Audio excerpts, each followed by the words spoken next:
امریکہ اور سعودی عرب کے عراق میں ایران نواز گروپوں کے ٹھکانوں پر حملے، امریکی سینٹرل کمانڈ اور سعودی وزارت دفاع نے حملوں کی تصدیق کر دی۔ ترجمان سینٹکام کے مطابق حملے ایران سے وابستہ دہشت گرد گروہوں کے خلاف کیے۔ یہ گروہ امریکی فورسز اور سعودی توانائی ڈھانچے پر حملوں کی تیاری کر رہے تھے۔ گزشتہ 72 گھنٹے میں عراق سے 30 سے زائد ڈرون حملے کیے گئے تھے۔ ترجمان سعودی وزارت دفاع نے بتایا، سعودی مسلح افواج نے امریکی سینٹرل کمانڈ کے ساتھ مل کر عراق میں کارروائی کی۔ عراق سے ایرانی حامی دہشت گرد گروہوں نے سعودی پیٹرولیم تنصیبات پر حملے کی کوشش کی تھی۔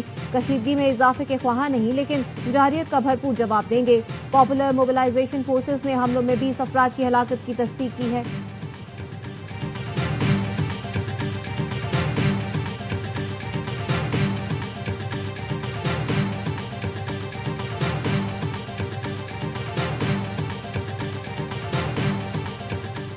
ایران کے اردن میں امریکی فوجی اڈے پر بیلسٹک میزائل حملے، پاسداران انقلاب کا کہنا ہے اردن میں امریکی فوجی اڈے اور سینٹکام کے مرکز کو نشانہ بنایا۔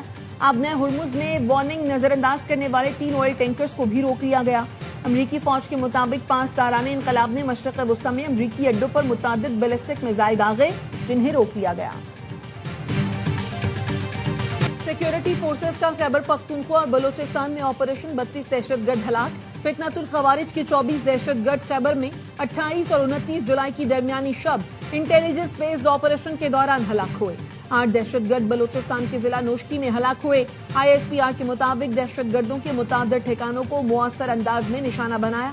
اسلحہ، گولہ بارود اور IEDs برآمد ہوئی۔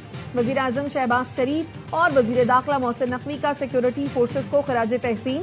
وزیر اعظم نے کہا، دہشت گردی کے مکمل خاتمے تک جنگ جاری رکھیں گے۔ محسن نقوی نے کہا، فتنۃ الہندوستان کے ناسور کے مکمل خاتمے کے لیے قوم سیکیورٹی فورسز کے شانہ بشانہ ہے۔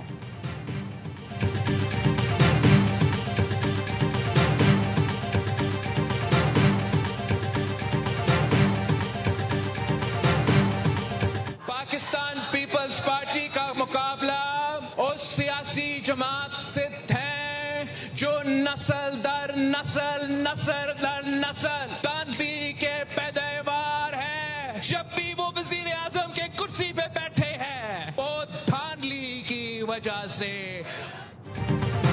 نسل در نسل دھاندلی کی پیداوار دھوکے سے مینڈیٹ چھیننا چاہتی ہے۔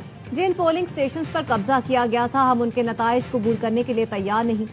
کشمیری عوام کسی کو ووٹ پر ڈاکہ ڈالنے نہیں دیں گے۔ چیئرمین پیپلز پارٹی بلاول بھٹو کا مظفر آباد میں کارکنوں سے خطاب، کہا، کیسے قبول کروں کہ 30 پولنگ سٹیشنز پر 90% ووٹ پڑے جبکہ ویڈیو موجود ہے۔ الیکشن کمیشن دھاندلی میں ملوث نہیں تو ان پولنگ سٹیشنز کی تحقیقات کرے۔ کشمیر کا فیصلہ کشمیر نے ہی کرنا ہے تو کشمیر کے جلسے میں بھی کشمیری ہوں گے، کوئی اور نہیں۔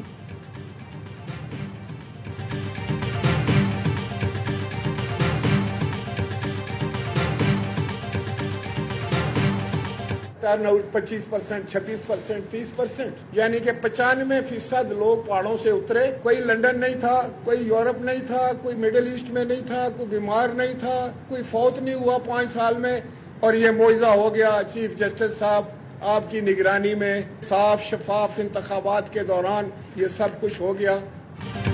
پیپلز پارٹی کا آزاد کشمیر الیکشن میں مبینہ دھاندلی پر چیف جسٹس سے ایز پر نوٹس لینے کا مطالبہ۔ راجہ پرویز اشرف کا کہنا تھا، میر پور الیکشن میں ہونے والی بھیانک دھاندلی کی مثال نہیں ملتی۔ چڑھوئی میں رجسٹرڈ ووٹوں سے زائد ووٹ کاسٹ ہوئے۔ اہل 12 کے 25 پولنگ سٹیشنوں پر دھاندلی کے شواہد دے چکے ہیں۔ ان پولنگ سٹیشنوں پر دوبارہ گنتی کر لیں۔ ہم نے اپنے کارکنوں کو جواب دینا ہے، ہم خاموش نہیں رہیں گے۔ نون لیگ کو مینڈیٹ عوام نے نہیں بلکہ ٹھپے لگانے والوں نے دیا۔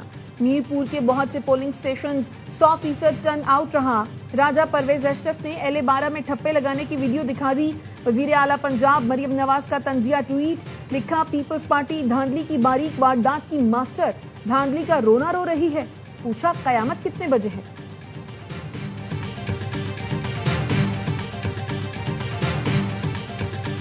پاکستان نے دیکھا کہ مینڈیٹ کسی اور کا تھا کہ PMLN کی لیڈرشپ کہتے ہیں گھس بیٹھی ہے، اس طریقے سے آ کے یہ اقتدار پہ قابض ہوئے، اور یہ پہلی مرتبہ نہیں ہوا۔ نواز شریف بھی چور دروازے سے اقتدار میں آیا، مریم صاحبہ بھی جو ہے وہ بھی چور دروازے سے اقتدار میں آئے۔ مینڈیٹ کسی اور کا تھا، نون لیگ کی لیڈرشپ نے چوری کیا۔ نون لیگ کو معلوم ہے انہوں نے جعلی مینڈیٹ سے نشستیں لی۔ سندھ کے سینئر وزیر شرجیل میمن کہتے ہیں نواز شریف بھی چور دروازے سے آئے اور مریم نواز بھی اسی دروازے سے آئی ہیں۔ مریم نواز نے آج ٹویٹ میں نامناسب الفاظ کا چناؤ کیا۔ ایک صحافی نے مریم نواز کے ایک بیان کو ٹویٹ کر دیا تھا تو اس کو اٹھا کر زد و کوب کیا گیا۔ پنجاب حکومت کے خلاف خبریں چلانے پر اشتہارات بند کرا دیے جاتے ہیں۔ سندھ میں بارش ہوتی ہے تو چینلز پر لائیو نشریات چل جاتی ہیں۔ پنجاب میں ہو تو چینلز پر ایک ٹکٹ چلانے کی اجازت نہیں دی جاتی۔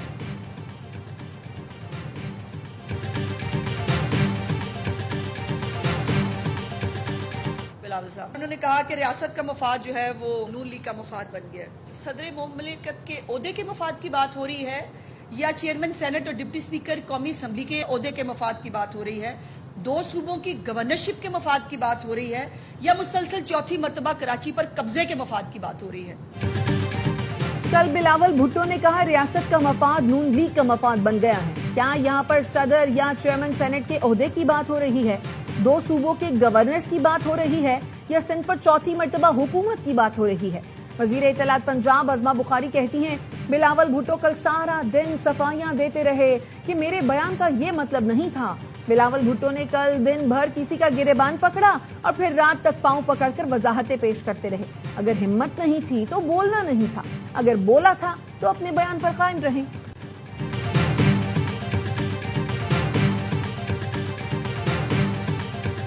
وزیر اعظم شہباز شریف کی زیر صدارت FBR اصلاحات پر جائزہ اجلاس۔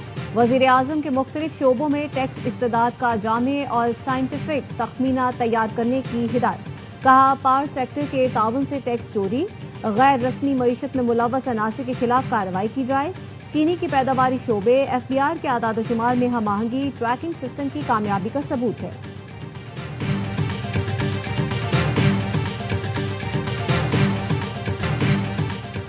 اور وزیر داخلہ محسن نقوی کا وطن کے لیے جان قربان کرنے والے بہادر DSP شہید مرید بگٹی کو خراج عقیدت۔ کہا مرید بگٹی نے بارکھان میں آپریشن بجاتے ہوئے شہادت کا عظیم رتبہ پایا۔ شہید DSP مرید بگٹی قوم کا فخر ہے، ان کی شجاعت، فرض شناسی، قربانی کی لازوال مثال ہے۔ محسن نقوی نے DSP مرید بگٹی شہید کے اہل خانہ سے دلی ہمدردی اور تعزیت کا اظہار کیا۔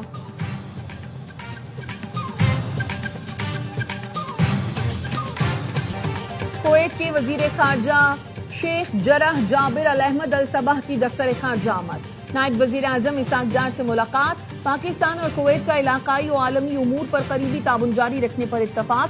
ملاقات کے بعد وفود کی سطح پر مذاکرات ہوں گے۔ پاکستان اور کویت کے درمیان تعلقات کے تمام پہلوؤں کا جائزہ لیا جائے گا۔ دفتر خارجہ پہنچنے پر اسحاق ڈار نے کویتی وزیر خارجہ کا استقبال کیا۔